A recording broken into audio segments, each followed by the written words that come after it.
न सुविधा का, न संपन्नता का। गरीब की इच्छाएं भी अधूरी रह जाती हैं, अमीर की भी। दरिद्र की इच्छाएं भी अधूरी रह जाती हैं, सम्राटों की भी। सिकंदर भी उतने ही खाली हाथ मरता है जितना राह का भिखारी। दोनों के हाथ खाली होते क्योंकि वासना दुष्पूर है। बुद्ध सिर्फ वासना का स्वभाव कह रहे हैं। उपनिषद कहते हैं जिन्होंने भोगा उन्होंने ही त्यागा। अब जो भोगेंगे वही वासना का स्वभाव समझ पाएंगे, दूसरे तो समझेंगे भी कैसे।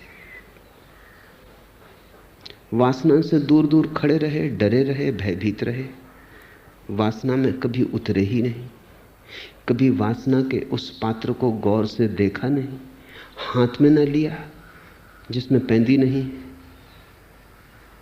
तो वासना का स्वभाव कैसे समझोगे? वासना के स्वभाव के लिए वासना में उतरने के अतिरिक्त और कोई उपाय नहीं। जो उतरेगा वही जानेगा।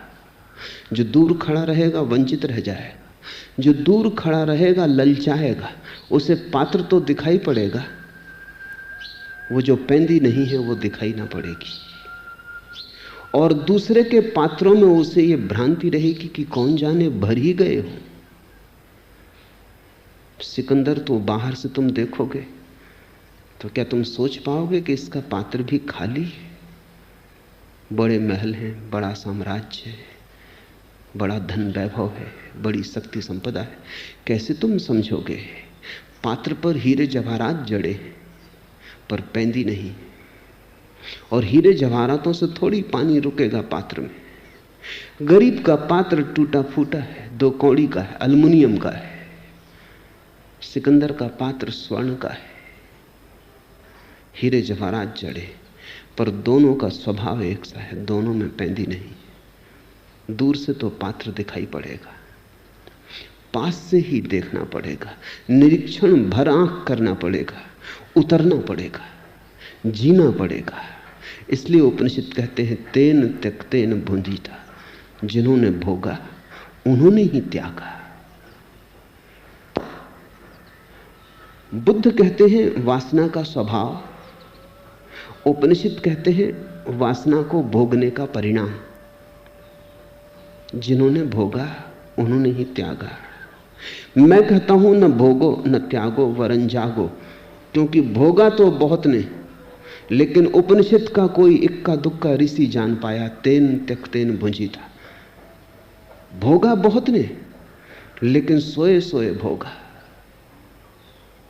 सोए सोए भोगोगे तो भी नहीं जान पाओगे। आंख बंद हो तो पात्र को भरते रहोगे, पैंदी का पता ही ना चलेगा। मुल्ला नसरुद्दीन के जीवन में बड़ी प्राचीन घटना। एक युवक उसके पास आया और उस युवक ने कहा बड़े दूर से आया हूं, सुन के खबर, सुगंध की चर्चा सुन के आया हूं। बहुत गुरुओं के पास रहा, कुछ पा न सका, हताश होने के करीब था कि किसी ने तुम्हारी खबर दी है, और पक्का भरोसा लेके आया हूं कि अब हाथ खाली ना जाएंगे। मुल्ला नसरुद्दीन ने कहा उस संबंध में पीछे बात कर लेंगे। श्रद्धा है, क्योंकि श्रद्धा हो तो ही तुम सत्य को संभाल सकोगे। मेरे पास सत्य है पर तुम्हारे पास श्रद्धा है। उस खोजी ने कहा परिपूर्ण श्रद्धा लेके आया हूं, जो कहेंगे स्वीकार करूंगा। नसरुद्दीन ने कहा अभी तो मैं कुएं पर पानी भरने जाता हूं, मेरे पीछे आओ, और एक ही बात की श्रद्धा रखना कि मैं जो भी करूं शांति से निरीक्षण करना, प्रश्न मत उठाना, इतना होश रखना। उस युवा ने कहा ये भी कोई परीक्षा हुई? गया पीछे पीछे, ये कौन सी कठिनाई थी इसमें? नसरुद्दीन ने एक पात्र रखा घाट पर कुएं के। युवक थोड़ा हैरान हुआ क्योंकि उसमें पैंदी न थी। नसरुद्दीन ने दूसरा पात्र कुएं में डाला, पानी भरा और पैंदी शून्य पात्र में उंडेला। युवक ने कहा यह आदमी पागल है, सारा पानी बह गया। और नसरुद्दीन ने तो देखा ही नहीं, उसने तो फिर कुएं में पात्र डाल दिया, फिर भरा, 2 बार 3 बार, चौथी बार युवक भूल गया कि यहां चुप रहना है। उसने कहा रुकिए, ये तो ताजिंदगी ना भरेगा, ये तो हम मर जाएंगे भर भर के, तो भी ना भरेगा क्योंकि इसमें पैंदी नहीं है। नसरुद्दीन ने कहा बस खत्म हो गया संबंध। कहा था श्रद्धा रखना, चुप रहना। और पैंदी से हमें क्या लेना देना है? मुझे पात्र में पानी भरना है, पैंदी से क्या प्रयोजन? फिर मुझे जब पात्र में पानी भरना है तो मैं उसके ऊपर ध्यान रख रहा हूं कि जब सतह पर पानी आ जाएगा, पैंदी से क्या प्रयोजन? उस युवक ने कहा या तो आप पागल हो और या मैंने अपनी बुद्धि गंवा दी। नसरुद्दीन ने कहा जाओ, दोबारा इस तरफ मत आना, क्योंकि असफल हो गए, चुप न रह सके। अभी तो और बड़े इम्तिहान आने को थे। वो युवक लौट तो गया लेकिन बड़ा परेशान हुआ, रात भर सो न सका, क्योंकि उसने सोचा कि इतनी सी बात तो किसी मूढ़ को भी दिखाई पड़ जाएगी, जरूर इस आदमी का कोई दूसरा ही प्रयोजन होगा, कोई परीक्षा थी। मुझे चुप खड़े रहना चाहिए था, मैं चूक गया। ये गुरु मिला तो अपने हाथ से चूक गया। मेरा क्या बिगड़ता था? अगर पानी न भरता था तो उसका पात्र था, अगर श्रम व्यर्थ जाता था तो उसका जाता था, मैं तो चुपचाप खड़ा रहता। आखिर कितनी देर ये चलता है? मैंने जल्दी की, मैं चूक गया। वो दूसरे दिन वापस आया, बहुत क्षमा मांगने लगा। नसरुद्दीन ने कहा कि नहीं, जितनी समझदारी तूने मुझे बताई, अगर इतनी ही समझदारी तू अपनी जिंदगी के प्रति बताए तो मेरे पास आने की कोई जरूरत नहीं। जिस पात्र को तू भर रहा है उसमें पैंदी है। उसने कहा कौन सा पात्र? नसरुद्दीन ने कहा फिर तू चूक गया, उतना ही इशारा था। तुझे दिखाई पड़ गया कि पात्र में पैंदी ना हो तो भरा नहीं जा सकता। तूने इतने दिन से वासनाएं भरी, कामनाएं भरी हैं, भरी, अब तक नहीं भर पाई। कहीं ऐसा तो नहीं कि उनमें पैंदी नहीं? लेकिन फुर्सत कहाँ है हमें? कौन चिंता करता है पैंदी की? जब भरना है तो हम भरने का विचार करते हैं। नहीं भर पाते तो सोचते हैं दूसरे बाधा डाल रहे हैं। नहीं भर पाते तो सोचते हैं श्रम जितना करना था उतना नहीं किया, भाग्य ने साथ ना दिया।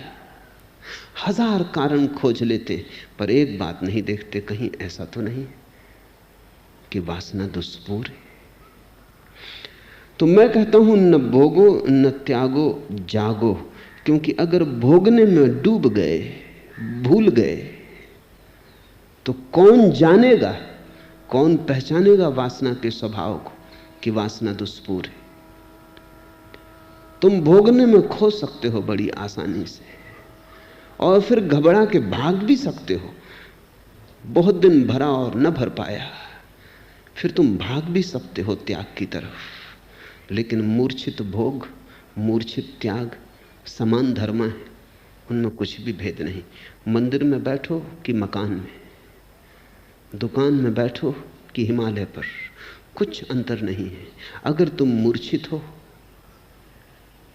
तो तुम वही हो। अंतर तो केवल एक है, क्रांति तो केवल एक है, मूर्छा से जागरण की। इसलिए बुद्ध कहते हैं वासना का स्वभाव, उपनिषद कहते हैं वासना का अनुभव, और मैं तुम्हें दे रहा हूं सूत्र वासना को अनुभव करने का। ये तीनों जुड़े हैं, इनमें से तुम एक भी चूके तो भूल हो जाएगी।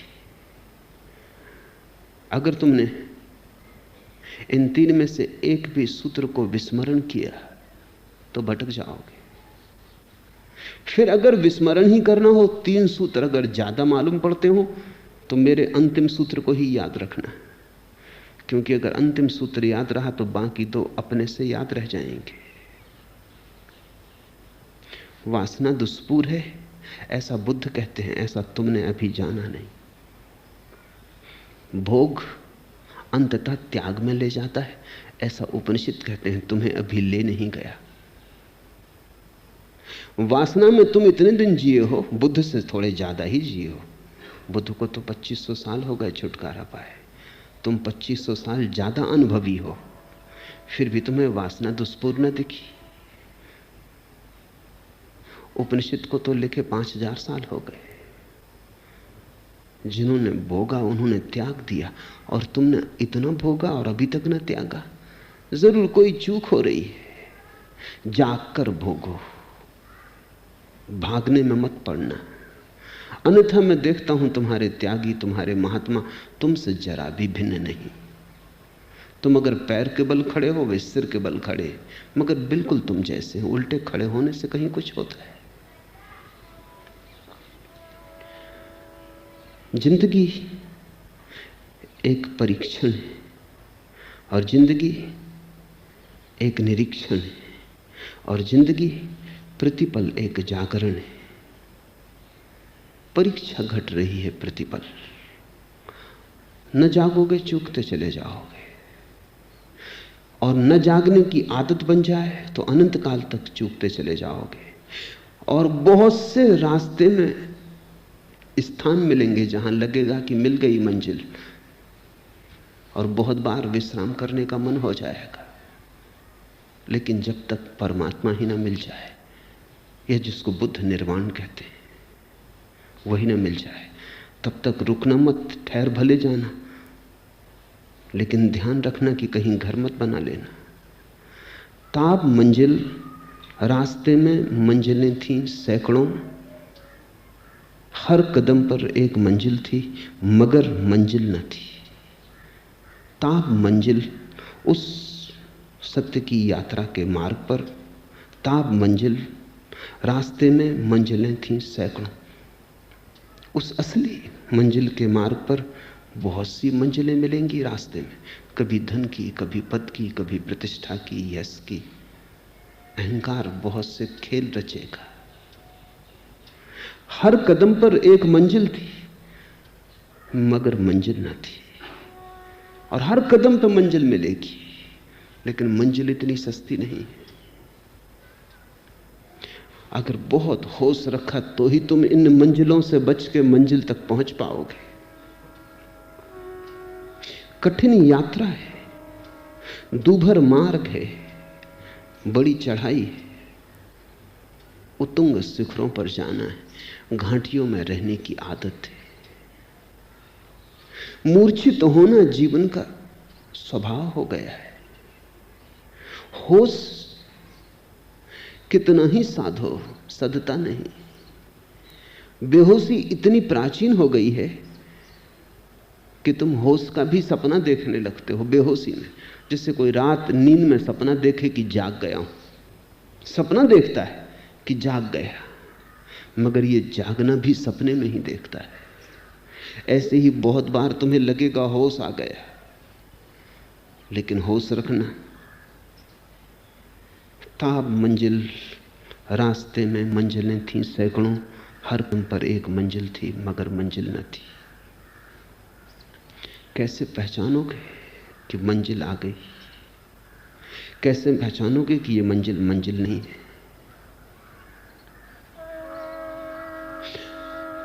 एक कसौटी ख्याल रखना, अगर ऐसा लगे कि जो सामने अनुभव में आ रहा है वो तुमसे अलग है, तो समझना कि अभी असली मंजिल नहीं आई। प्रकाश दिखाई पड़े, अभी मंजिल नहीं आई। कुंडलनी जाग जाए, अभी मंजिल नहीं आई। ये भी अनुभव है, ये भी शरीर के ही अनुभव है, मन के अनुभव है। परमात्मा सामने दिखाई पड़ने लगे, याद रखना मंजिल नहीं आई, क्योंकि परमात्मा तो देखने वाले में छिपा है, कभी दिखाई नहीं पड़ेगा। जो दिखाई पड़ेगा वो तुम्हारा सपना है। इसको तुम सूत्र समझो, जो दिखाई पड़े अनुभव में आए वो सपना। जिस दिन कुछ दिखाई ना पड़े, कुछ अनुभव में ना आए, केवल तुम्हारा चैतन्य रह जाए, देखने वाला बचे, दृश्य खो जाए, दृष्टा बचे, दृश्य खो जाए, कुछ दिखाई ना पड़े, बस तुम रह जाओ, ना कुछ तुम्हारे चारों तरफ। इसको बुद्ध ने निर्वाण कहा है। शुद्ध चैतन्य रह जाए, दर्पण रह जाए, प्रतिबिंब कोई ना बने, तब तुम भोग के बाहर गए। अन्यथा सभी अनुभव भोग हैं। कोई किसी पत्नी को भोग रहा है, कोई कृष्ण बांसुरी बजा रहे हैं, उनके दृश्य को भोग रहा है। सब भोग है। जहां तक दूसरा है वहां तक भोग है। जब तुम बिल्कुल ही अकेले बचो, शुद्धतम कैवल्य रह जाए, होश मात्र बचे। किसका होश ऐसा नहीं, चैतन्य मात्र बचे। किसकी चेतना ऐसा नहीं, कुछ जानने को ना हो, कुछ देखने को ना हो, कुछ अनुभव करने को ना हो। उस घड़ी आ गई मंजिल। और ये 3 सूत्र बहुमूल्य हैं। बुद्ध कहते वासना दुष्पूर है, स्वभाव की ओर इंगित करते। उपनिषद कहते जिन्होंने भोगा उन्होंने त्यागा, परिणाम की ओर इंगित करते। मैं कहता हूं न भोगो न त्यागो, जागो। मैं विधि देता हूं कि कैसे तुम जानोगे कि बुद्ध ने जो कहा सही है, कैसे तुम जानोगे कि उपनिषद ने जो कहा सत्य है। तुम जानोगे तभी उपनिषद सच होंगे, तुम जानोगे तभी बुद्ध सच होंगे। तुम्हारे जानने के अतिरिक्त ना तो बुद्ध सच है ना उपनिषद सच है। तुम्हारा बोध ही प्रमाण होगा बुद्ध की सच्चाई का। इसलिए बुद्ध ने कहा है, किसी ने पूछा कि हम कैसे तुम्हारा सम्मान करें, हम कैसे कृतज्ञता ज्ञापन करें, इतना दिया है। बुद्ध ने कहा है, मैंने जो कहा है तुम उसके प्रमाण हो जाओ, मैंने जो कहा है तुम उसके गवाह हो जाओ, बस मेरा सम्मान हो गया। और कुछ धन्यवाद की जरूरत नहीं है। जिस दिन भी तुम बुद्ध के गवाह हो जाओगे, जिस दिन तुम प्रमाण हो जाओगे कि उपनिषद जो कहते हैं सही है, उसी दिन तुमने उपनिषद को जाना, उसी दिन तुमने बुद्ध को पहचाना। फर्क बहुत ज्यादा नहीं है बुद्ध में और तुम में, उपनिषद में और तुम में फर्क बहुत ज्यादा नहीं है। ऐसे बहुत ज्यादा मालूम होता है, ऐसे जरा भी ज्यादा नहीं है। फर्क बड़ा थोड़ा है। तुम सोए हो, बुद्ध जागे हैं। तुम आंख बंद किए हो, बुद्ध ने आंखें खोल ली।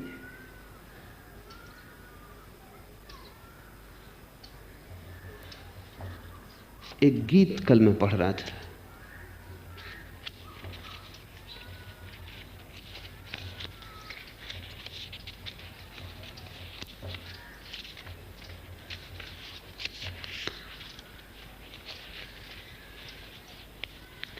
लो हम बताएं गुंजा और गुल में है फर्क क्या, कली और फूल में फर्क क्या है। लो हम बताएं गुंजा और गुल में है फर्क क्या, एक बात है कही हुई एक बेकही हुई। बस इतना ही फर्क है। एक बात है कही हुई एक बेकही हुई।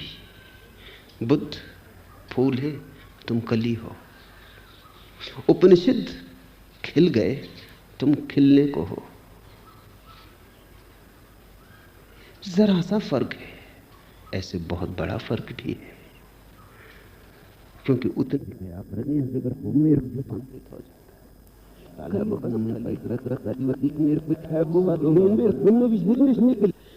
मुरझा भी सकती है, बन भी सकती है,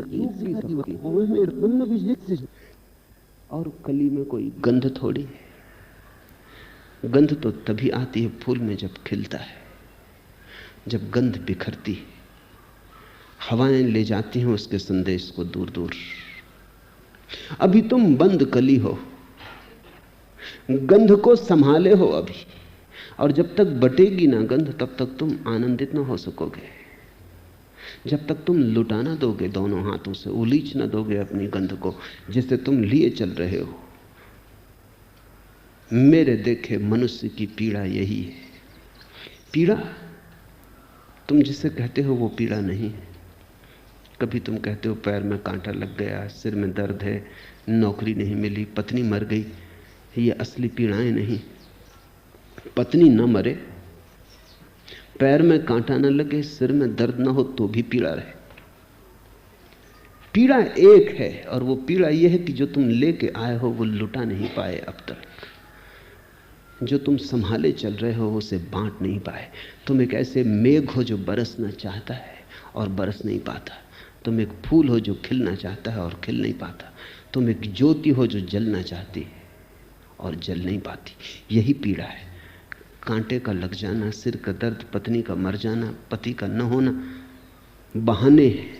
इन बहानों की खूंटियों पर तुम असली पीड़ा को ढांक के अपने को धोखा दे लेते हो।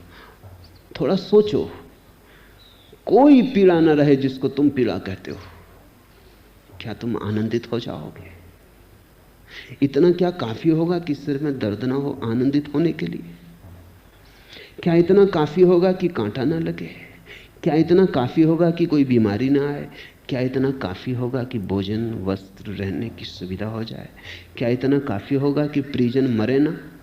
विज्ञान इसी चेष्टा में लगा है, क्योंकि विज्ञान ने सामान्य आदमी की पीड़ा को ही असली पीड़ा समझ लिया है।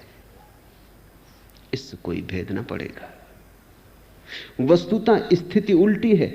जब तुम्हारी सामान्य पीड़ाएं सब मिटा दी जाएंगी, तभी तुम्हें पहली दफा पता चलेगा उस महत पीड़ा का, असली पीड़ा का। क्योंकि तब बहाने भी ना रह जाएंगे। तुम कहोगे सिर में दर्द भी नहीं, पैर में कांटा भी नहीं, पत्नी भी जिंदा है, मकान भी है, वस्त्र भी है, भोजन भी है, सब है। सब है और कुछ खोया है। सब है और कहीं कुछ रिक्त और खाली है। इसलिए अमीर आदमी पहली दफा पीड़ित होता है। गरीब की पीड़ा तो हजार बहानों में छिप जाती। वो कहता मकान होता तो सब ठीक हो जाता। मकान नहीं, वर्षा में छप्पर में छेद है, पानी गिर रहा है। छप्पर ठीक होता तो सब ठीक हो जाता। उसे पता नहीं कि ठीक छप्पर बहुतों के, कुछ भी ठीक नहीं हुआ है। उसके पास कम से कम एक बहाना तो है, अमीर के पास वो बहाना भी ना रहा। उस हालत में अमीर और गरीब हो जाता है। उसके पास बहाना तक करने को नहीं है कि वो किसी चीज पर अपनी पीड़ा को टांग दे और कह दे कि इसके कारण पीड़ा है। अकारण पीड़ा है। उस अकारण पीड़ा से ही धर्म का जन्म है। पीड़ा क्या है? पीड़ा ऐसी है जैसे कोई स्त्री गर्भवती हो, 9 महीने पूरे हो गए हों और बच्चा पैदा ना होता हो, बोझ हो गया, बच्चा पैदा होना चाहिए। कितने जन्मों से तुम परमात्मा को गर्भ में लिए चल रहे हो, वो पैदा नहीं हो रहा है। यही पीड़ा है। ठीक पीड़ा को पहचान लेना रास्ते पर अनिवार्य कदम है। जब तक तुम गलत चीजों को पीड़ा समझते रहोगे और उनको ठीक करने में लगे रहोगे, तभी तक तुम संसारी हो। जिस दिन तुम्हें ठीक पीड़ा समझ में आ जाएगी कि ये रही पीड़ा, हाथ पड़ जाएगा पीड़ा पर, तब तुम पाओगे कि पीड़ा यही है। लो हम बताएं, गुंजा और गुल में है फर्क क्या? एक बात है कही हुई, एक बेकही हुई। जब तक तुम जिस गीत को अपने भीतर लिए चल रहे हो, सदियों सदियों से, जन्मों जन्मों से, वो गीत गाया ना जा सके, जिस नाच को तुम अपने पैरों में संभाले चल रहे हो, जब तक वो नाच घुंघरू बांध के नाच ना उठे, तब तक तुम पीड़ित रहोगे। उस नाच को हमने परमात्मा कहा है। उस गीत के फूट जाने को हमने निर्वाण कहा है। उस फूल के खिल जाने को हमने कैवल्य कहा है। तुम्हारी कली फूल बन जाए, मुक्ति, मोक्ष, मंजिल आ गई।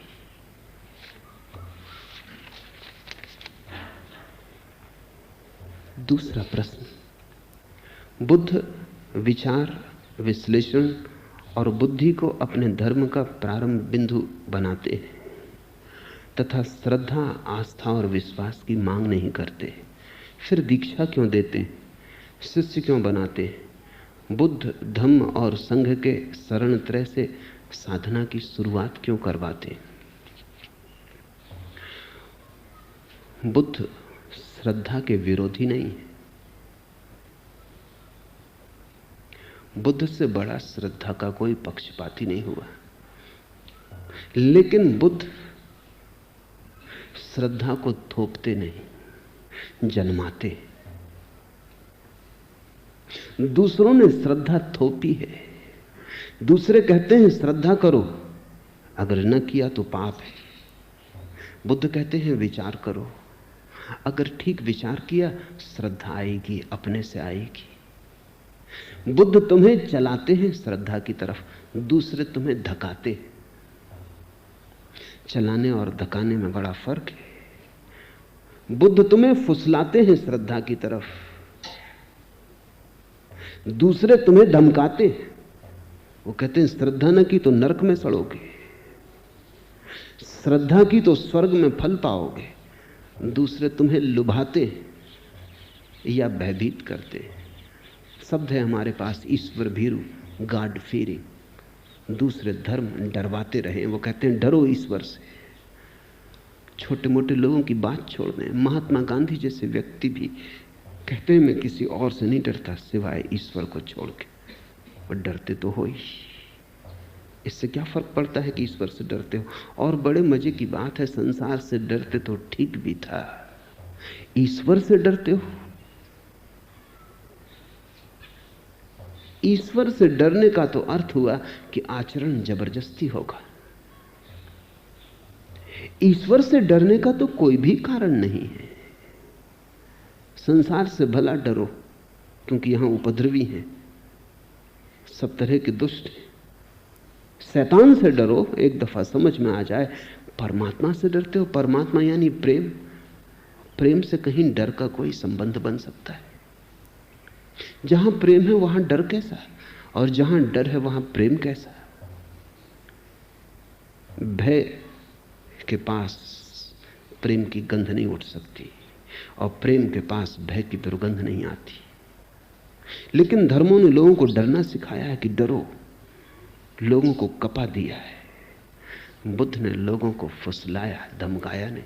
बुद्ध ने कहा सोचो, बुद्ध ने कहा विचार करो, बुद्ध ने कहा जीवन को अनुभव करो, विश्लेषण करो। बुद्ध ने विज्ञान दिया, अंधविश्वास नहीं। लेकिन इसका यह अर्थ नहीं कि बुद्ध ने श्रद्धा नहीं दी, बुद्ध ने ही श्रद्धा दी। ऐसे सोच विचार जब तुम करने लगोगे, अचानक एक दिन तुम पाओगे श्रद्धा का पड़ाव आ गया। सोच विचार की यात्रा से ही कोई श्रद्धा तक पहुंचता है। इसे थोड़ा समझो, ये विरोधाभासी लगेगा। बिना सोच विचारे तो कोई कभी श्रद्धा तक नहीं पहुंचता, एक बात। दूसरी बात, सिर्फ सोच विचार से भी कोई कभी श्रद्धा तक नहीं पहुंचता। और तीसरी बात, सोच विचार करते करते एक घड़ी आती, आदमी सोच विचार के आगे चला जाता है। सोच विचार के पहले श्रद्धा नहीं है, सोच विचार के मध्य श्रद्धा नहीं है, लेकिन सोच विचार के आगे चला जाता है। कब तक सोचोगे? सोचने की सीमा है, तुम्हारी सीमा नहीं। जल्दी ही तुम पाओगे सोचने का तो अंत आ गया, तुम अब भी हो। सोचना तो पिछड़ने लगा, तुम्हारे पैर आगे बढ़े जाते। बुद्ध वहीं ले जा रहे हैं। बुद्ध कहते हैं घबराओ मत, बुद्धि की तो सीमा है, डरो मत, तुम असीम हो। अगर तुम चले तो जल्दी ही बुद्धि का चुकतारा आ जाएगा, जगह आ जाएगी जहां तख्ती लगी कि यहां बुद्धि समाप्त होती। तो बुद्ध कहते हैं श्रद्धा दो तरह की हो सकती। एक, बिना विचारे, विचार में गए बिना पहले ही स्वीकार कर ली, वो झूठी है, वो मिथ्या है, उसको ही हम अंध श्रद्धा कहें। वो आंख वाले की नहीं है। और ऐसी श्रद्धा सदा कमजोर रहेगी, और ऐसी श्रद्धा कभी भी तोड़ी जा सकती है। कोई भी हिला देगा, कोई भी जीवन का तथ्य मिटा देगा ऐसी श्रद्धा को। दो कौड़ी की है, इसको कोई मूल्य मत देना। और इस श्रद्धा से तुम मुक्त ना होगे, इस श्रद्धा से तुम बंध जाओगे। ये जंजीर की तरह तुम्हें घेर लेगी। जिसको तुमने अपने अनुभव से नहीं पाया, उसे तुम अपनी संपदा मत समझना। ये अविचार की श्रद्धा है। फिर विचार में चलो, तो तुम डरते हो विचार में चलने से, क्योंकि अक्सर लोग विचार में अटक जाते हैं, काफी नहीं चलते, दूर तक नहीं चलते, 2 कदम चलते हैं और रुक जाते हैं। राह के किनारे झोपड़ा बना लेते हैं, वहीं ठहर जाते हैं, मंजिल तक नहीं पहुंचते। ये सब नास्तिक हो जाते हैं। इन नास्तिकों के कारण कुछ डर के चलते ही नहीं। बुद्ध कहते हैं जिनको तुम आस्तिक कहते हो वो झूठे आस्तिक, और जिनको तुम नास्तिक कहते हो वो झूठे नास्तिक। क्योंकि नास्तिकता का निर्णय तभी लेना उचित है जब बुद्धि की सीमा तक पहुंच गए हो। उसके पहले निर्णय नहीं लिया जा सकता। जब तक पूरा जाना ही नहीं, पूरा सोचा ही नहीं, तो कैसे निर्णय लोगे? और जो भी बुद्धि की सीमा पर पहुंच जाता है उसे एक अनुभव आता है, बुद्धि की तो सीमा आ गई, अस्तित्व आगे भी फैला है। तब उसे पता चलता है कि बुद्धि के पार भी अस्तित्व है। बहुत है जो बुद्धि के पार भी है, और जो बुद्धि के पार है उसे बुद्धि से कैसे पाओगे? सुनो, तेरी मंजिल पर पहुंचना कोई आसान न था। सरहदे अक्ल से गुजरे तो यहां तक पहुंचे। सरहदे अक्ल से गुजरे तो यहां तक पहुंचे। बुद्धि की सीमा के पार जब गए तब तुझ तक पहुंचे, परमात्मा तक पहुंचे। तेरी मंजिल पर पहुंचना कोई आसान न था। जो चले ही नहीं और जिन्होंने श्रद्धा कर ली वो तो कभी नहीं पहुंचे। उनका ईश्वर तो बस मान्यता का खिलौना है। उनका ईश्वर तो बस धारणा की बात है। वो तो भटका रहे हैं, भरमा रहे हैं अपने को। तुम्हारे मंदिर मस्जिद तुम्हारी भ्रांतियां हैं, असली मंजिलें नहीं। पहुंचे तो वही जो सरहदे अक्ल से गुजरे। तो बुद्ध ने कहा, आओ, डर के मत आस्तिक बनो और नास्तिकता से भयभीत मत हो। नास्तिकता आस्तिकता की तरफ पहुंचने की अनिवार्य प्रक्रिया है। बुद्ध के पहले तक लोग सोचते थे आस्तिक नास्तिक विरोधी हैं। बुद्ध ने नास्तिकता को आस्तिकता की प्रक्रिया बना दिया। इससे बड़ी कोई क्रांति घटित नहीं हुई है। बुद्ध ने कहा नास्तिकता सीढ़ी है आस्तिकता की। हां, सीढ़ी पे बैठ जाओ तो तुम्हारी भूल है, सीढ़ी का कोई कसूर नहीं। मैं तुमसे कहूं कि चढ़ो ऊपर, छत पर जाने की ये रही सीढ़ी, तुम सीढ़ी पर ही बैठ जाओ तो तुम कहो ये सीढ़ी तो छत की दुश्मन है, लेकिन सीढ़ी ने तुम्हें नहीं पकड़ा है। सीढ़ी तो चढ़ाने को तैयार थी, सीढ़ी तो चढ़ाने को ही थी। सीढ़ी का और कोई प्रयोजन न था, लेकिन सीढ़ी को तुमने अवरोध बना लिया, तुम उसी को पकड़ के बैठ गए। नास्तिकता सीढ़ी है, और जो ठीक से नास्तिक नहीं हुआ वो कभी ठीक से आस्तिक न हो सकेगा। इसे तुम संभाल के मन में रख लेना। मेरे पास तो रोज लोग आते हैं, उनमें जो आदमी नास्तिकता से गुजरा है उसकी शान, और उनमें जो आदमी ने नास्तिकता की पीड़ा झेली है, संदेह को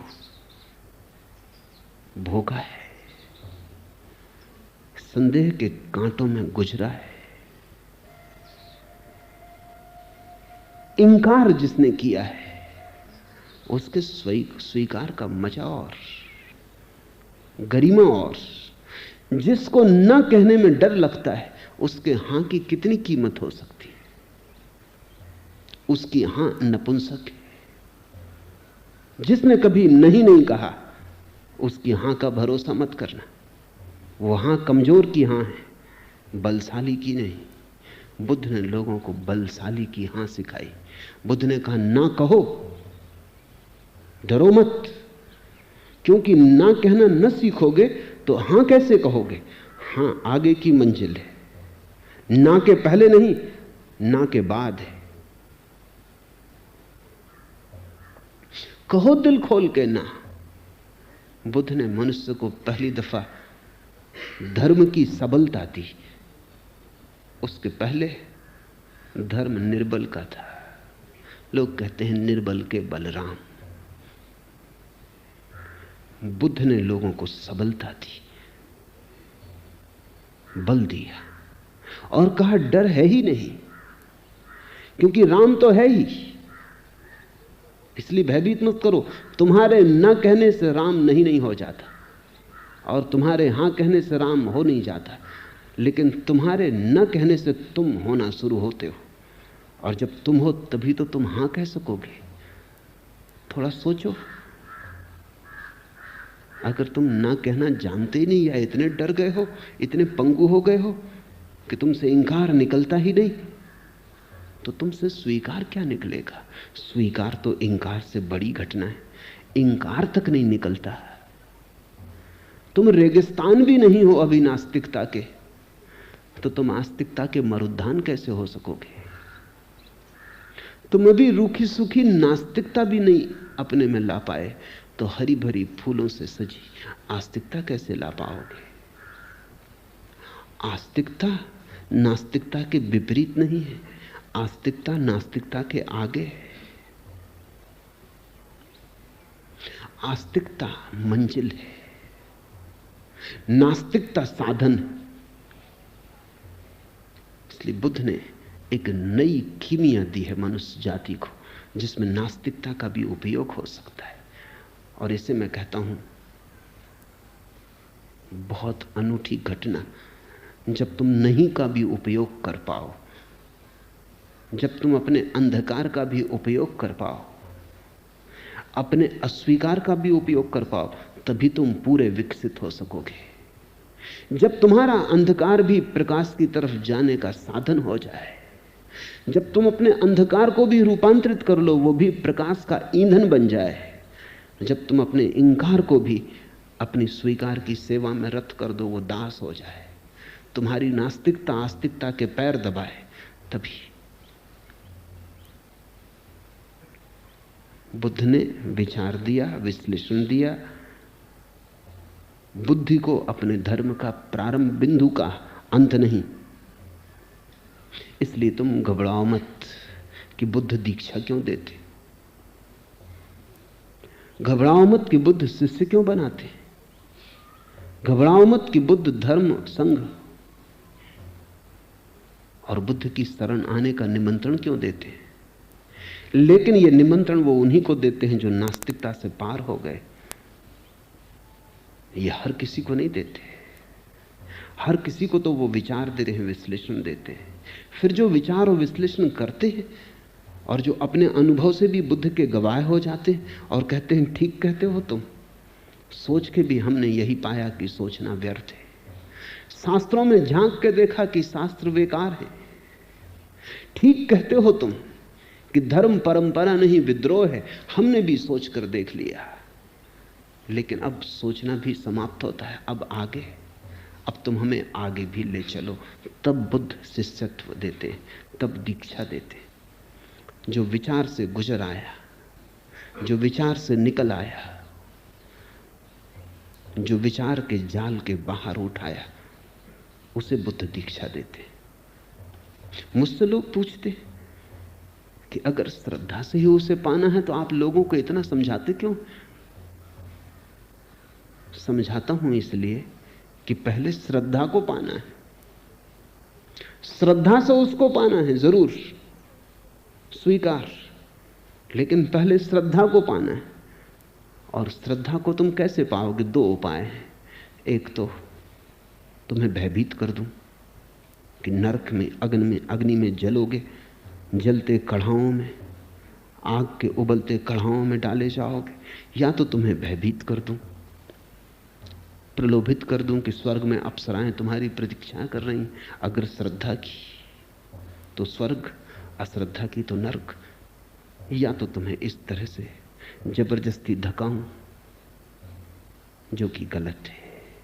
क्योंकि जिसने भय के कारण राम को जपा, उसने जपा ही नहीं, भय को ही जपा। जो डर के कारण नैतिक बना, वो नैतिक बना ही नहीं। पुलिस वाले के डर से तुमने चोरी न की, ये भी कोई अचोर होना हुआ। नरक के भय से तुमने बेईमानी न की, ये भी कोई ईमानदारी हुई। नरक के कढ़ाओं में जलाए जाओगे, इस भय से तुमने ब्रह्मचर्य धारण कर लिया, ये भी कोई काम वासना से मुक्ति हुई। ये तो कंडीशनिंग है, ये तो संस्कारित करने की तरकीबें। रूस में एक बड़ा मनोवैज्ञानिक हुआ पावलव, उसने तो, अब रूस तो नास्तिक मुल्क है, लेकिन पावलोव की बातें रूस के लोगों को भी जमी। किसी ने यह बात खोजबीन नहीं की कि पावलोव जो कह रहा है वो तथाकथित धार्मिकों से भिन्न बात नहीं है। पावलोव ने कहा कि किसी को भी बदलना हो तो समझाने बुझाने की जरूरत नहीं। समझो कि एक आदमी सिगरेट पीता है तो इसको समझाने की जरूरत नहीं है, और न सिगरेट के पैकेट पर लिखने की जरूरत है कि सिगरेट पीना हानिकर है। इससे कुछ भी ना होगा। इससे सिगरेट न छूटेगी, सिर्फ हानि के प्रति वो अंधा हो जाएगा। रोज रोज पैकेट पे पढ़ता रहेगा तो हानि शब्द का जो परिणाम होना था वो भी ना होगा।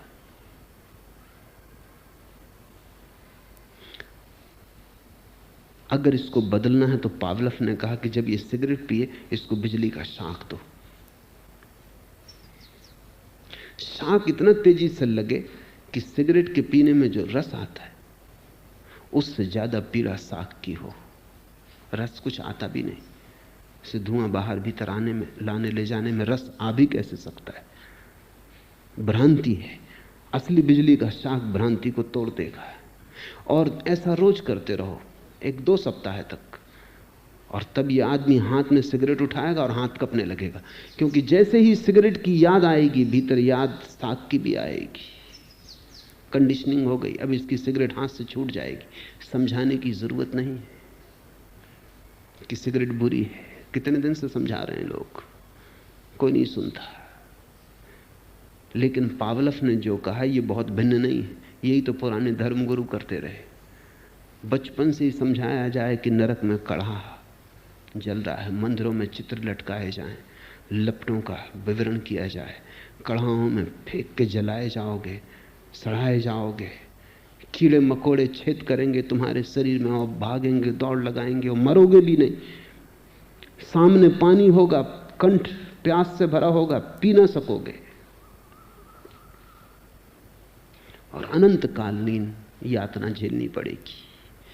और पाप क्या है तुम्हारे छोटे मोटे की सिगरेट अगर पी। सिगरेट पीने के लिए इतना भारी उपाय, घबरा जाए आदमी। छोटे बचपन से अगर ये बात मन पे डाली जाए तो स्वभावतः भय पकड़ लेगा। ये सिगरेट ना पिएगा, लेकिन ये कोई चरित्र हुआ? तुमने चरित्र तो इसका नष्ट कर दिया सदा के लिए। चरित्र तो बल पे खड़ा होता है, चरित्र तो समझ पे खड़ा होता है। तुमने भय का जहर भर दिया, तुमने तो इसको मार डाला। अब ये जिएगा कभी भी नहीं। और इसी तरह स्वर्ग का प्रलोभन दिया हुआ है, वहां बड़े सुख। तुम कर रहे हो 2 कौड़ी के काम, लेकिन बड़े सुख की आशा कर रहे हो। एक भिखमंगे को एक पैसा दे आए, अब तुम हिसाब लगा रहे हो कि स्वर्ग जाओगे कि कहीं धर्मशाला बनवा दी कि कहीं मंदिर बनवा दिया। अब तुम सोच रहे हो कि बस भगवान पे तुमने बहुत एहसान किया, अब तुम स्वर्ग जाने वाले हो।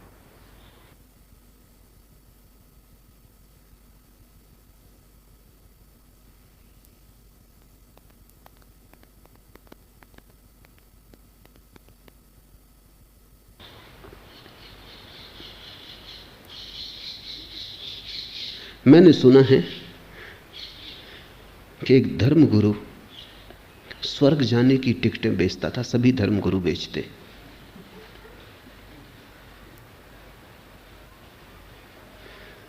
स्वभावतः कुछ अमीर खरीदते तो प्रथम श्रेणी की देता, कोई गरीब खरीदते द्वितीय श्रेणी की, तृतीय श्रेणी भी थी, और जनता चौथी श्रेणी भी थी। सभी लोगों के लिए इंसान स्वर्ग में होना भी चाहिए। तरह तरह के लोग हैं, तरह तरह की सुविधाएं होनी चाहिए। काफी धन उसने इकट्ठा कर लिया था। लोगों को डरा डरा के नरक के भय से लोग खाना ना खाते, पैसा इकट्ठा करते कि टिकट खरीदनी है। यही कर रहे हैं लोग, खाना नहीं खाते। मैं देखता हूं तीर्थ यात्रा को जाते, कपड़ा नहीं पहनते, मंदिर में दान दे आते,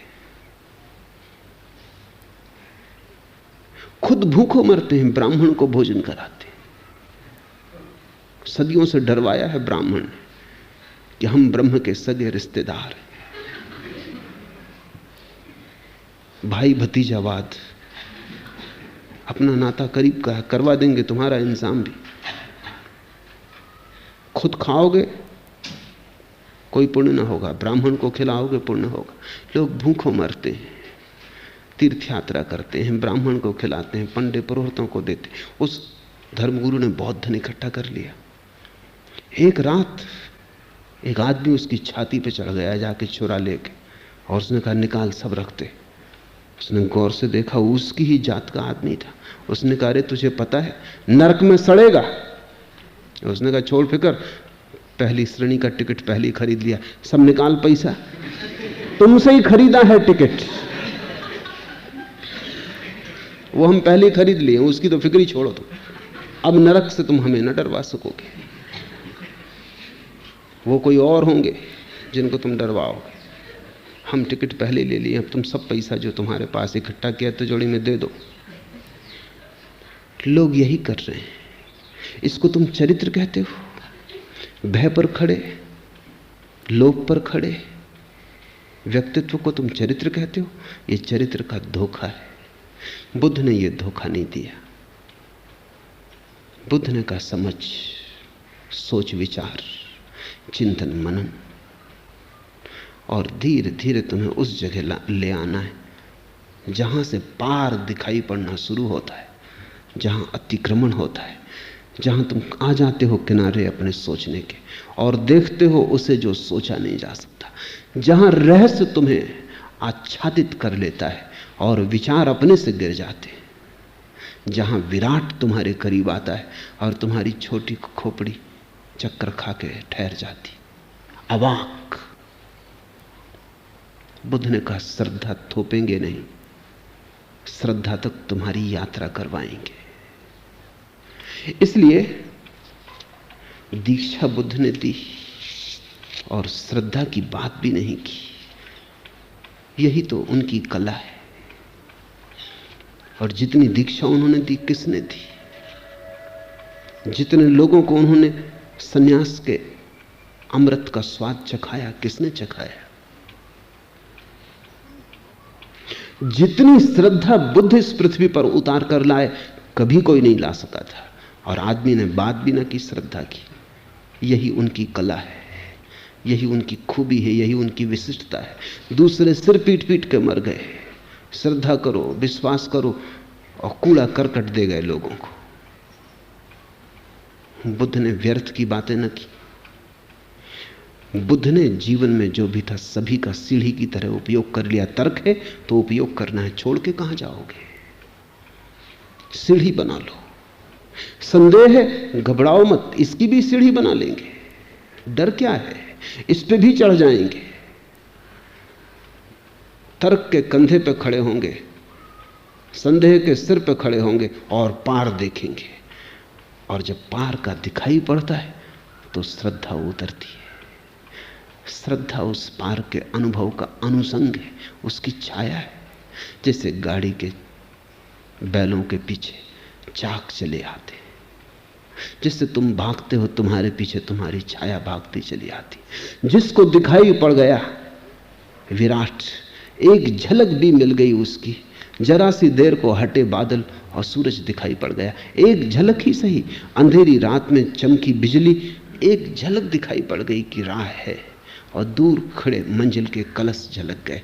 बस श्रद्धा उत्पन्न हुई।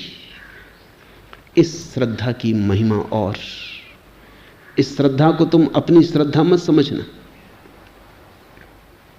इस श्रद्धा को तुम अपनी कमजोर नपुंसक धारणाएं मत समझना। ये श्रद्धा अर्जित करनी होती है। बुद्ध ने कहा कोई व्यक्ति पैदा होते से श्रद्धा लेके नहीं आता, संदेह ही लेके आता है। हर बच्चा संदेह लेके आता है। इसलिए तो बच्चे इतने प्रश्न पूछते हैं जितने बूढ़े भी नहीं पूछते। बच्चा हर चीज से प्रश्न बना लेता है, स्वाभाविक है, पूछना ही पड़ेगा, क्योंकि पूछ पूछ के ही तो वहां पहुंचेंगे जहां अनुभव होगा। और सब पूछना गिर जाता, सब जिज्ञासा गिर जाती। मुझसे लोग कहते हैं आप क्यों इतना समझाते हैं जब श्रद्धा से पहुंचना है। समझाता हूं ताकि श्रद्धा तक पहुंचना हो जाए। फिर तो तुम खुद ही चल लोगे। श्रद्धा काफी है, फिर मेरी जरूरत ना होगी। श्रद्धा तक तुम्हें फुसला के ले आऊं, फिर तो मार्ग सुगम है। फिर तो तुम खुद ही चल लोगे। फिर तो तुम्हारी श्रद्धा ही खींच लेगी। फिर तो श्रद्धा का चुंबक काफी है।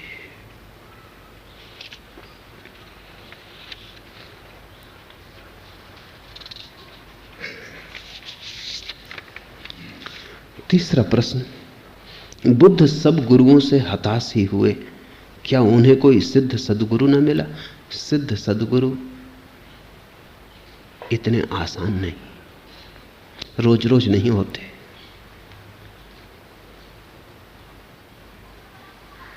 जगह जगह नहीं मिलते। हजारों वर्ष बीत जाते, तब कभी कोई एक सिद्ध सद्गुरु होता है। तो ये सवाल तुम्हारे मन में इसलिए उठता है कि तुम सोचते हो सिद्ध सद्गुरु तो गांव गांव बैठे हुए।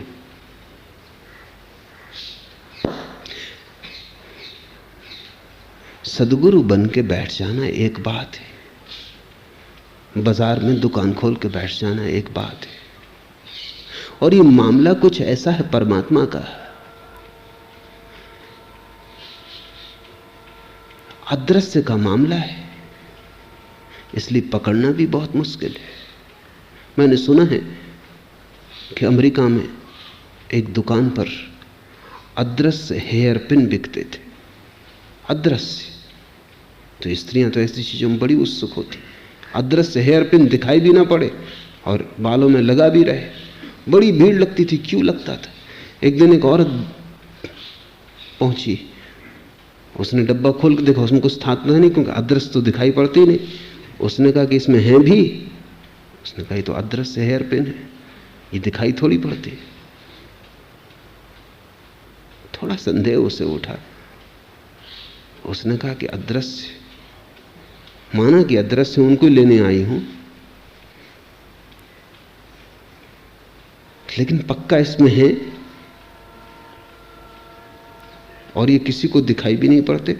उस दुकानदार ने कहा कि तू मान न मान, आज महीने भर से तो स्टॉक में ही नहीं है, फिर भी बिक रहे। अब अदृश्य हेयर पिन की कोई स्टॉक में होने की जरूरत थोड़ी, और महीने के पहले भी बिकते रहे, स्टॉक में होने की जरूरत कहां?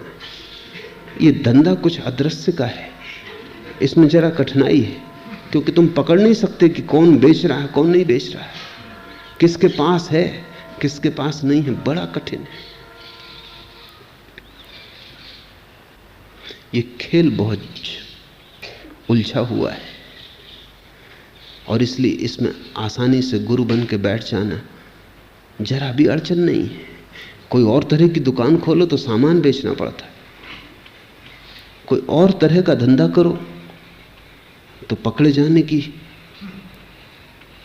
कोई न कोई सुविधा है, कहीं न कहीं से कोई न कोई झंझट आ जाएगी। कितना ही धोखा दो, कितना ही कुशलता से दो, पकड़ जाओगे। लेकिन परमात्मा बेचो, कौन पकड़ेगा? कैसे पकड़ेगा? सदियां बीत जाती हैं, बिना स्टॉक के बिकता है। तो तुम इससे परेशान मत हो कि बुद्ध इतने गुरुओं के पास गए और सद्गुरु न मिले। ये स्वामी योग चिन्मय का प्रश्न है। चिन्मय को यही ख्याल है कि ऐसे सद्गुरु हर कहीं बैठे, जहां गए वहीं सद्गुरु मिल जाएंगे। बहुत कठिन है। सौभाग्य है कि कभी कोई सद्गुरु के पास पहुंच जाए।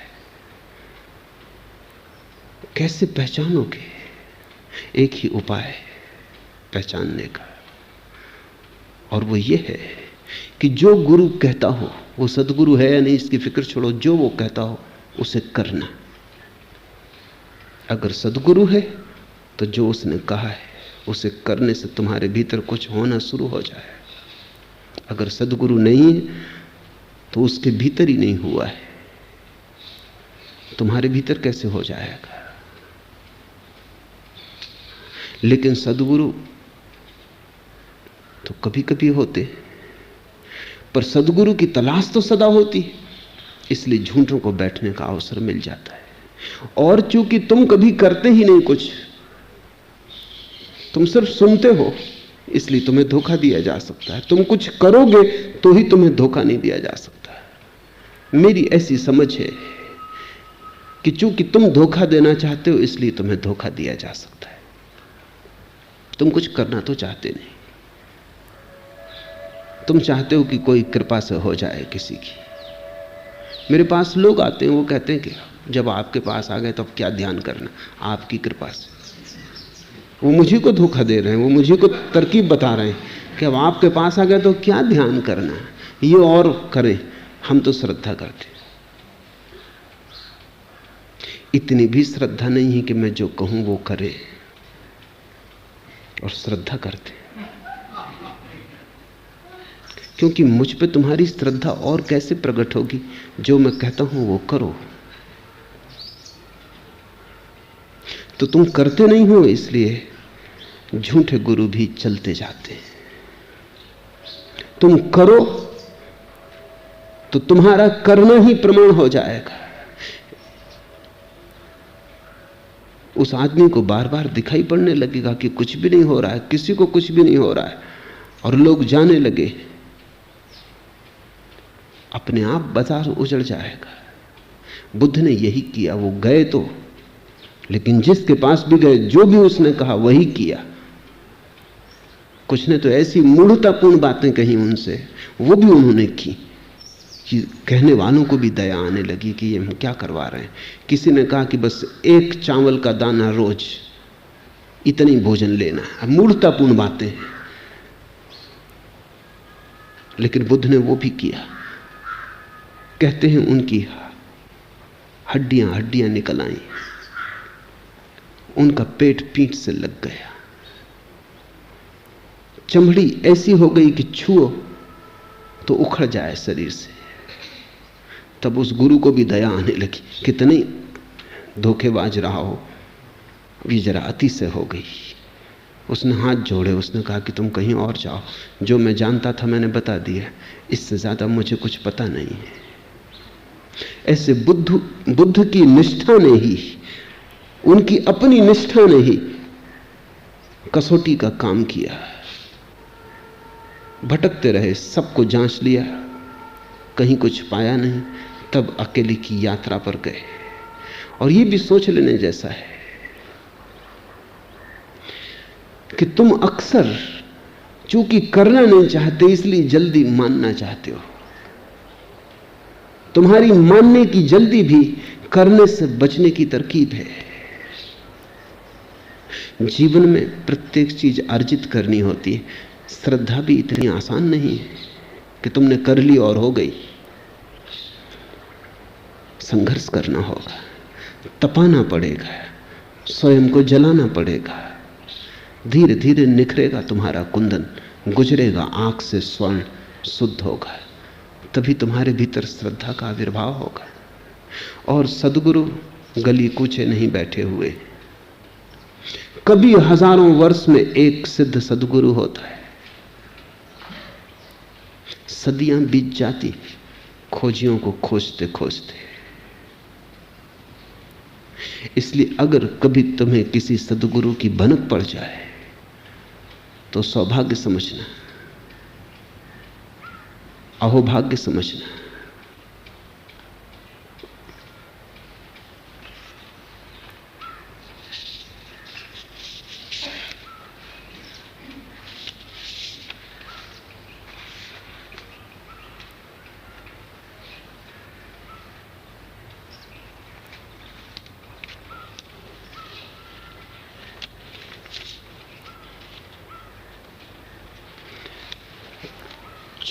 पांचवा प्रश्न, भगवान बुद्ध ने अवैर के स्थान पर प्रेम शब्द का व्यवहार क्यों नहीं किया? जानकर।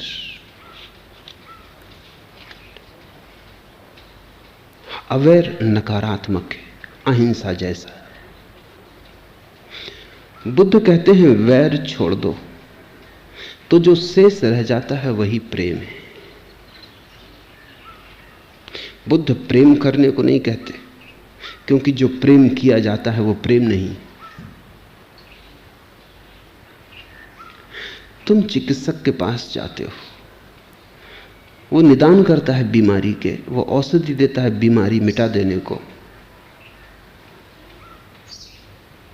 जब बीमारी हट जाती है तो जो शेष रह जाता है वही स्वास्थ्य है। स्वास्थ्य की अलग से चर्चा करनी फिजूल है और खतरा भी है, क्योंकि तुमसे अगर यह कहा जाए कि प्रेम करो तो तुम वैर तो न छोड़ोगे, प्रेम करना शुरू करोगे। क्योंकि करना तुम्हें सदा आसान मालूम पड़ता है, क्योंकि करना अहंकार को तृप्ति देता है। तुम प्रेम करना शुरू करोगे, वैर तो न छोड़ोगे, प्रेम करोगे।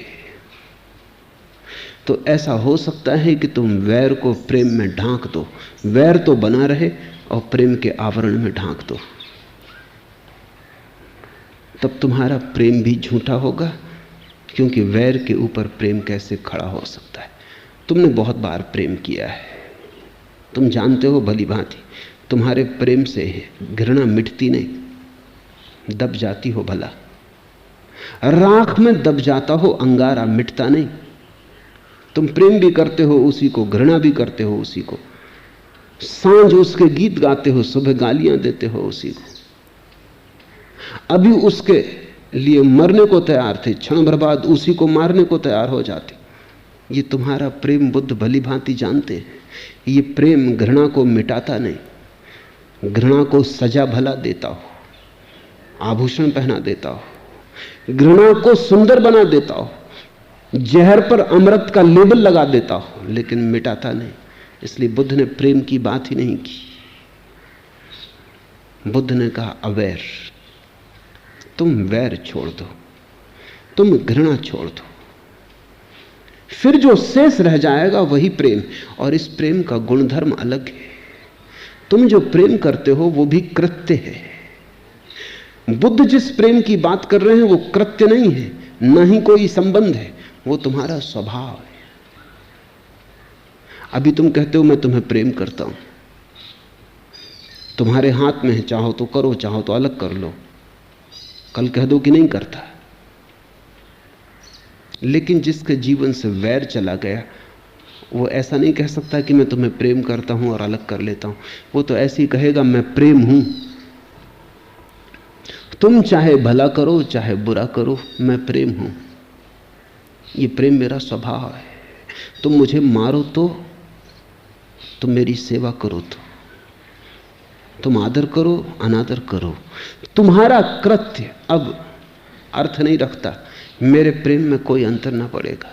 एक आदमी ने बुद्ध के मुंह पर थूक दिया, उन्होंने अपनी चादर से थूक पोंछ लिया और उस आदमी से कहा कुछ और कहना। क्योंकि बुद्ध ने कहा यह भी तेरा कुछ कहना है, वो मैं समझ गया, कुछ और कहना। आनंद तो बहुत क्रोधित हो गया उनका शिष्य, वो कहने लगा ये सीमा के बाहर बात हो गई, आप पर वो कोई थूक दे और हम बैठे देखते रहे, जान लेने देने का सवाल हो गया। आप आज्ञा दें मैं इस आदमी को ठीक करूं। क्षत्रिय था आनंद, बुद्ध का चचेरा भाई था, योद्धा रह चुका था। उसकी भुजाएं फड़क उठी। उसने कहा कि हो गया बहुत। वो भूल ही गया कि हम भिक्षु हैं, सन्यासी। बुद्ध ने कहा कि उसने जो किया वो क्षम्य, तू जो कर रहा है वो और भी खतरनाक है। उसने कुछ किया नहीं है, सिर्फ कहा है। तुझे समझ नहीं आता आनंद, कभी ऐसी घड़ियां होती हैं जब तुम कुछ कहना चाहते हो लेकिन कह नहीं सकते, शब्द छोटे पड़ जाते। किसी को हम गले लगा लेते हैं, कहना चाहते थे लेकिन इतना ही कहने से कुछ काम न चलता कि मुझे बहुत प्रेम है, बहुत साधारण मालूम होता, गले लगा लेते, गले लगा के कहते। इस आदमी को क्रोध था, ये गाली देना चाहता था लेकिन गाली इसको कोई मजबूत न मिली। इसने थूक के कहा, बात समझ में आ गई, हम समझ गए इसने क्या कहा, अब इसमें झगड़े की क्या बात है। इससे हम पूछते हैं आगे और क्या कहना है। वो आदमी शर्मिंदा हुआ, वो बुद्ध के चरणों पर गिर पड़ा। उसने कहा मुझे क्षमा कर दे, मैं बड़ा अपराधी हूं और आज तक तो आपका प्रेम मुझ पर था, अब मैंने अपने हाथ से प्रेम गंवा दिया। बुद्ध ने कहा तू उसकी फिक्र मत कर, क्योंकि मैं तुझे इसलिए थोड़ी प्रेम करता था कि तू मेरे ऊपर थूकता नहीं था। बुद्ध का वचन सुनने जैसा है। मैं इसलिए थोड़ी तुझे प्रेम करता था कि तू मेरे ऊपर थूकता नहीं था। अगर इसलिए प्रेम करता था तो थूकने से टूट जाएगा। मैं तुझे प्रेम करता था क्योंकि और कुछ मैं कर ही नहीं सकता हूं, वो मेरा स्वभाव है। तू थूकता है कि नहीं थूकता है ये तेरी तू जान। तू मेरे प्रेम को लेता है या नहीं लेता है ये भी तेरी तू जान। लेकिन मुझसे प्रेम वैसे ही है जैसे कि फूल खिलता है और गंध पिघल जाती। अब दुश्मन पास से गुजरता है तो उसके नासापुटों को भी भर देती। वो खुद ही रुमाल लगा ले बात अलग, मित्र निकलता है उसके नासापुटों को भी भर देती। मित्र थोड़ी देर ठहर जाए फूल के पास और उसके आनंद में भागीदार हो जाए बात अलग। कोई न निकले रास्ते से तो भी गंध गिरती रहती है सूने एकांत में। तो बुद्ध ने कहा मेरा प्रेम स्वभाव है, इसको समझ लो। जिसे तुम प्रेम कहते हो वो स्वभाव नहीं है, वो तुम्हारा कृत्य है, वो तुम्हारी एक चित्त दशा है, स्वभाव नहीं। तो इसलिए जिसे तुम सुबह प्रेम करते हो शाम को उसे घृणा कर सकते हो, कोई अंतर नहीं पड़ता है, क्योंकि चित्त बदल जाता है, मूड बदल जाता है, भाव बदल जाता है। बुद्ध ने नहीं कहा कि प्रेम करो, क्योंकि तुम प्रेम शब्द से गलत समझते। तुम जिसे प्रेम कहते हो वही समझते। बुद्ध ने कहा अवैर, कृपा करो इतना ही वैर मत करो, फिर जो रहेगा वो प्रेम है, और उस प्रेम की गंध और उस प्रेम का गीत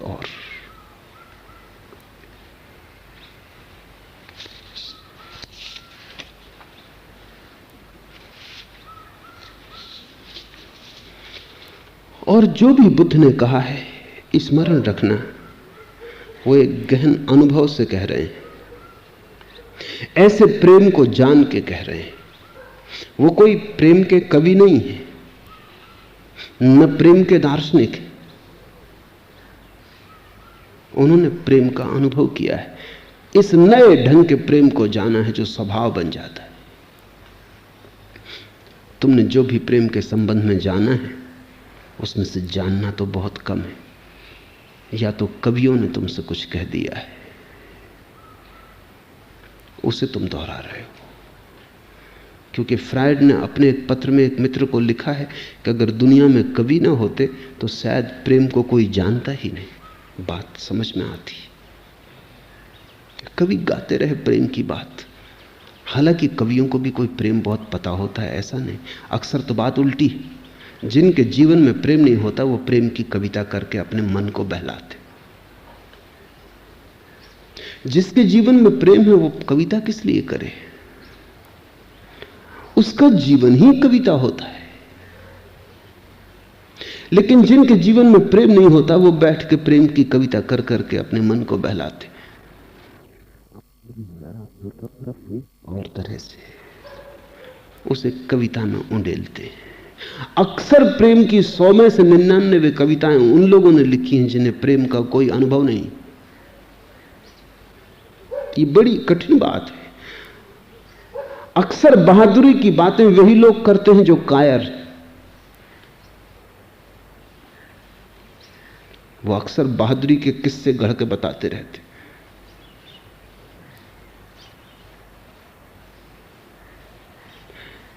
बहादुर को क्या बहादुरी की बात करनी है, बहादुरी काफी है।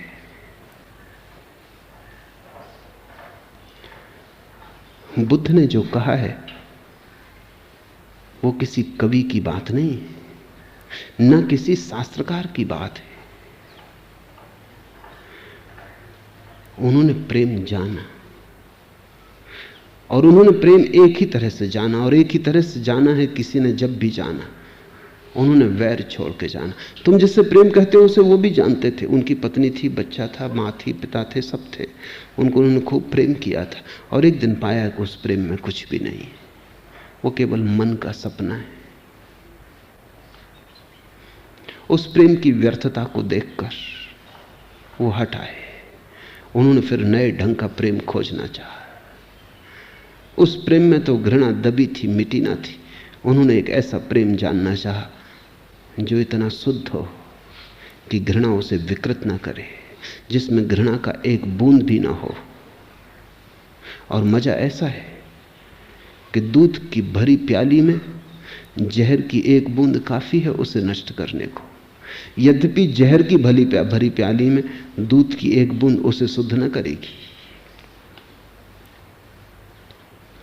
विकृत बड़ा समर्थ है, अशुद्ध बड़ा समर्थ है, शुद्ध बड़ा कोमल है, नाजुक है। फूल की तरफ एक पत्थर मार दो तो फूल बिखर जाता है, और 1000 फूल पत्थर को मारो तो भी कुछ नहीं होता।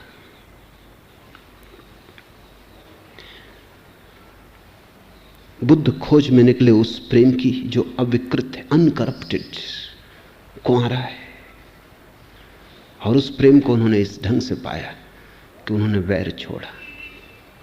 वैर रहते तुम प्रेम को साधोगे, तुम्हारा वैर उस प्रेम को विकृत कर देगा, जहरीला कर देगा।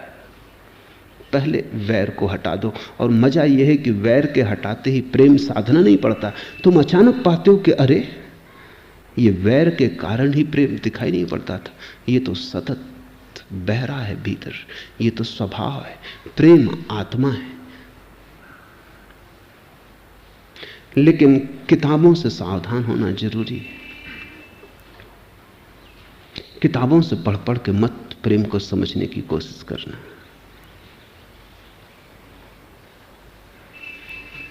मैंने सुना है एक पियक्कड़ को एक धर्म गुरु समझा रहा था कि देख, बंद कर ये पीना, नहीं तो परमात्मा से चूक जाएगा। तो उस पियक्कड़ ने कहा कि हमने तो पी पी के और बेहोश हो के ही उसे पहचाना है, तो परीक्षा हो जाए। उसने कहा, किधर से बर्क चमकती है देखें ए वाइज, मैं अपना जाम उठाता हूं, तू किताब उठा। और बिजली किस तरफ चमकती है देखेंगे, तू अपनी किताब उठा। मैं अपना जाम उठाता हूं, तू किताब उठा। किधर से बर्क चमकती है देखें ए बाइस, और फिर देखेंगे कि कहां से बिजली चमकती है, तेरी किताब से या मेरे जाम से। एक किताबों की दुनिया है और एक जाम की दुनिया है। एक पीने वालों की दुनिया है जिन्होंने जाना स्वाद, और एक केवल शब्दों के गुणतारा बिठाने वालों की दुनिया है। इसमें थोड़ा ख्याल रखना। जिन्होंने जाना हो उन्होंने कहा अवेयर, और जिन्होंने नहीं जाना उन्होंने कहा प्रेम। और जो प्रेम की कहते हैं उनके कहने से कभी प्रेम नहीं आया, और जिन्होंने अवेयर समझाया उनके कहने से प्रेम आया। ये विरोधाभास है। मैं अपना जाम उठाता हूं, तू अपनी किताब उठा। किताबें मुर्दा हैं, वेद कुरान पुराण सब मुर्दा हैं। जब तक जीवन का जाम खुद न पिया जाए तब तक तुम जो कहते हो कितनी ही कुशलता से कहो, झूठ झूठ ही रहेगा, सच नहीं हो पाता है। हमने 2 शब्द इस देश में उपयोग किए, एक कवि और एक ऋषि। ऋषि हम उसको कहते हैं जिसका काव्य अनुभव से आया, और कवि हम उसे कहते हैं जिसका काव्य कल्पना से आया। दोनों कवि हैं, लेकिन ऋषि वो है जिसने जिया, जिसने अपने काव्य में अपने कलेजे को रखा, जिसने पिया और जिसके ओंठों पर स्वाद है। वो भी शब्दों का उपयोग करता है, लेकिन फर्क हो जाता है। महावीर ने कहा अहिंसा, प्रेम नहीं। बुद्ध ने कहा अवेयर, प्रेम नहीं। क्योंकि दोनों ने ये बात समझ ली कि असली सवाल प्रेम को लाने का नहीं है, असली सवाल अहिंसा को हटाने का, हिंसा को हटाने का है, वैर को हटाने का है, घृणा को हटाने का है। घृणा है रोग, हटते ही प्रेम का स्वास्थ्य अपने आप उपलब्ध हो जाता है। बदलियां गिर गई हैं, आकाश थोड़ी लाना है, सिर्फ बदलियां हटा देनी। आकाश तो मौजूद ही है, आकाश तो तुम हो। इसलिए अब और प्रेम क्या लाना है, तुम प्रेम हो। थोड़े घृणा के बादल हट जाएं बस।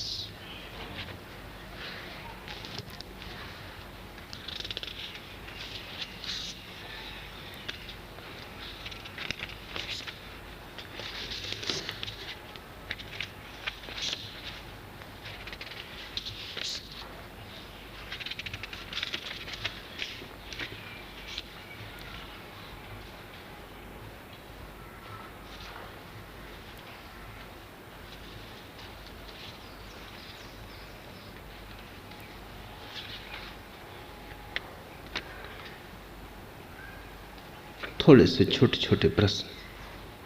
बुद्ध ने कहा कि अकेले ही है सत्य की यात्रा, फिर विराटतम संघ क्यों बनाया? ताकि बहुत से लोग एक साथ अकेले अकेले की यात्रा पे जा सके। साथ जाने के लिए संघ नहीं बनाया। साथ तो कोई जा ही नहीं सकता समाधि में, अकेले अकेले ही जाना होता है। यात्रा का अंत तो सदा अकेले पे होता है, लेकिन प्रारंभ में अगर साथ हो तो बड़ा ढाढ़स, बड़ा साहस मिल जाता है। तुम अकेले ध्यान करो तो भरोसा नहीं आता कि कुछ होगा, तुम्हें अपने पे भरोसा खो गया है। तुम 1000 आदमियों के साथ ध्यान करो, तुम्हें अपने पे तो भरोसा नहीं है। ये 9,999 लोगों की भीड़ पे तुम्हें भरोसा आ जाता। इनमें से भी प्रत्येक की यही हालत है, इनको अपने पे भरोसा नहीं है। हो भी क्या अपने पे भरोसा, जिंदगी भर की कुल कमाई कूड़ा करकट है, कुछ अनुभव तो आया नहीं। इनकी आस्था ही खो गई कि हमें और शांति मिल सकती, असंभव। इन्हें अगर आनंद मिल भी जाए तो ये सोचेंगे कि ये कोई कल्पना हुई या किसी ने कोई जादू कर दिया, मुझे और आनंद नहीं, ये हो नहीं सकता। सभी की यही हालत है, लेकिन 10,000 लोग जब साथ खड़े होते हैं तो 9,999 तुम्हें बल देते हैं कि जिस तरफ इतने लोग जा रहे हैं वहां कुछ होगा। ये बल प्राथमिक धक्का बन जाता है, इससे गति शुरू हो जाती। एक बार गति शुरू हो गई फिर तो तुम्हें अपने ही अनुभव से भरोसा आने लगता है। धीरे धीरे साथ की कोई जरूरत नहीं रह जाती, तुम अकेले हो जाते हो। अकेले होने के लिए भी साथ की जरूरत है। तुम इतने कमजोर हो गए हो, तुमने इतना अपने स्वभाव को भुला दिया है कि तुम्हें अपने पर ही भरोसा लाने के लिए भीड़ की जरूरत हो जाती है। बुद्ध ने संघ बनाया ताकि लोग अकेले की अंतर यात्रा पर एक दूसरे के सहारे प्राथमिक चरण उठा सके। अंतिम चरण तो सदा अकेला है, फिर तो वहां कोई भी नहीं रह जाता। और बुद्ध के हिसाब में तो आखिरी चरण पर तुम भी नहीं रह जाते। अनत्ता, अनात्मा, आत्मा तक खो जाती। दूसरे की तो फिक्र छोड़ें, बुद्ध कहते हैं तुम भी नहीं बचते। कुछ बचता है जिसको शब्द देने का उपाय नहीं, अनिर्वचनीय, शून्य जैसा कुछ। लेकिन न तुम होते न कोई दूसरा होता। पर प्राथमिक चरण पर इसका उपयोग है। मेरा भी अनुभव यही है कि मैंने लोगों को अकेले अकेले भी ध्यान करवा के देखा, गति नहीं होती। लेकिन साथ अगर वो ध्यान करते, एक दफा गति हो जाती, फिर तो वो खुद ही कहते हैं कि अब हम अकेला करना चाहते। साथ से शुरुआत सुगमता से हो जाती। तुम साहस भी जुटा पाते हो, तुम थोड़े पागल होने की हिम्मत भी जुटा पाते हो, तुम थोड़े आनंदित होने की हिम्मत भी जुटा पाते हो? जब 1000 लोग नाचते हैं तो तुम्हारे पैर में भी कोई नाचने लगता है, तब रोके नहीं रुकता। और जब 1000 लोग आह्लादित होते हैं तो उनका आह्लाद संक्रामक हो जाता है। बीमारी ही संक्रामक नहीं होती, स्वास्थ्य भी संक्रामक होता है। और जब 10 लोग उदास बैठे हो तो उनके बीच तुम भी उदास हो जाते हो, और जब 10 लोग हंसते हैं तो उनके बीच तुम भी हंसने लगते हो। बुद्ध को यह समझ में आ गया। बुद्ध ने पहला संघ बनाया क्योंकि उन्हें एक बात समझ में आ गई कि आदमी इतना कमजोर हो गया है कि अकेला जा ना सकेगा। यात्रा अकेले की है पर अकेला जा ना सकेगा, संग साथ हिम्मत पड़ जाएगी। आखिरी प्रश्न, हमें आपके शब्दों में कोई श्रद्धा नहीं बैठती और आपके सारे शब्द झूठ प्रतीत होते हैं, फिर भी यहां से चले जाने का मन क्यों नहीं होता है? ये पूछा है आनंद सरस्वती ने। शब्द ही मेरे ऐसे हैं कि श्रद्धा बैठ ना सकेगी, क्योंकि मैं उस दुनिया की बात नहीं कर रहा हूं जिसकी पर तुम्हें श्रद्धा है और जिस पर श्रद्धा तुम्हें आसानी से बैठ जाए। मैं जो कह रहा हूं वो तुम्हारे सिर के ऊपर से निकल जाता है, तुम्हें जरा अपने सिर को ऊंचा करना पड़ेगा। दो ही उपाय हैं, या तो मैं जो कह रहा हूं उसे नीचा करूं, तब मैं व्यर्थ हो जाऊंगा, उसका कोई सार ना रहेगा। दूसरा उपाय है कि तुम जरा अपना सिर ऊपर करो, तुम जरा ऊपर उठो। हर आदमी ऐसा सोचता है मन में कि जैसे श्रद्धा तो उसके पास है ही, बिठाना भर है। श्रद्धा तुम्हारे पास है नहीं, अभी होती तो बैठ जाती। जिनके पास है बैठ गई है,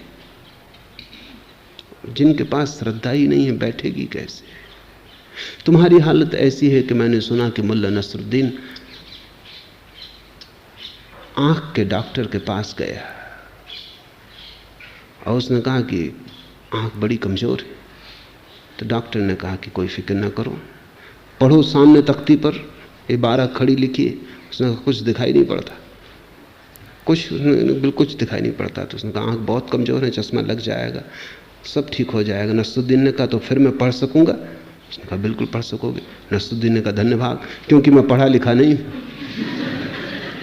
अब चश्मा लगाने से थोड़ी तुम पढ़े लिखे हो जाओगे, मुझे सुन के थोड़ी श्रद्धा बैठ जाएगी। श्रद्धा होनी भी तो चाहिए। तो पहले तो तुम में मैं श्रद्धा पैदा करने की कोशिश कर रहा हूं। श्रद्धा पैदा नहीं होती, घबराओ मत, जल्दी भी कोई नहीं है। झूठी श्रद्धा मत करना, पहली बात। जब तक न हो करना मत, प्रतीक्षा करना, जल्दबाजी मत करना, क्योंकि जिसने झूठी कर ली वो सच्ची श्रद्धा से सदा के लिए वंचित रह जाएगा। संदेह करो, हर्ज क्या है? अभी संदेह है तो संदेह ही करो, कुछ तो करो। श्रद्धा नहीं सही, संदेह सही। संदेह से ही धीरे धीरे श्रद्धा की तरफ उठोगे। संदेह करते करते जब तुम पाओगे कि संदेह थकता है और गिरता है, मैं जो कह रहा हूं तुम उसे संदेह से काट ना सकोगे। मैं जो कह रहा हूं वो तुम्हारे संदेह को काट देगा। होने दो संघर्ष, जल्दी कुछ नहीं है। और तुम कहते हो कि आपके सारे शब्द झूठ प्रतीत होते हैं, ठीक ही है, बात होंगे ही, क्योंकि तुम जहां खड़े हो वहां तुमने झूठ को सच मान रखा है। इसलिए जब तुम सच को पहली बार सुनोगे वो झूठ मालूम होगा।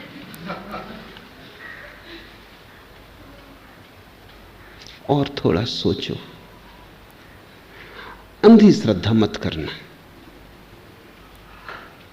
सच्ची अश्रद्धा भी बेहतर है झूठी श्रद्धा से। ईमानदार रहना, प्रामाणिक रहना। और तुम पूछते हो कि फिर यहां से चले जाने का मन क्यों नहीं होता? शायद तुम्हें पता ना हो, तुम्हारे भीतर कहीं श्रद्धा का अंकुरण शुरू हो गया होगा। खुद भी खबर लगने में देर लगती है। जो हृदय में शुरू होता है बुद्धि तक खबर पहुंचने में कई दफे वर्षों लग जाते, इसलिए भाग भी नहीं सकते। फंस गए,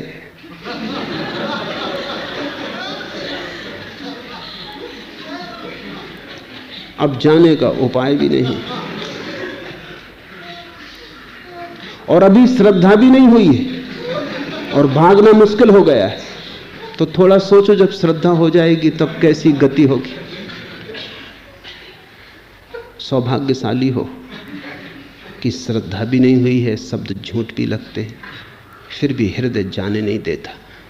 हृदय तुम्हारे पास कीमती है, तुम्हारी बुद्धि और खोपड़ी से ज्यादा मूल्यवान है। तुमसे ज्यादा बड़ी चीज तुम्हारे भीतर छुपी है, वो तुम्हें नहीं ले जाने देती, भागने नहीं देती। तुमसे बड़ा कोई तुम्हारे भीतर बैठा, उसे मेरे शब्द समझ में आ रहे हैं, उसकी मुझ पर श्रद्धा हो गई है। आज इतना।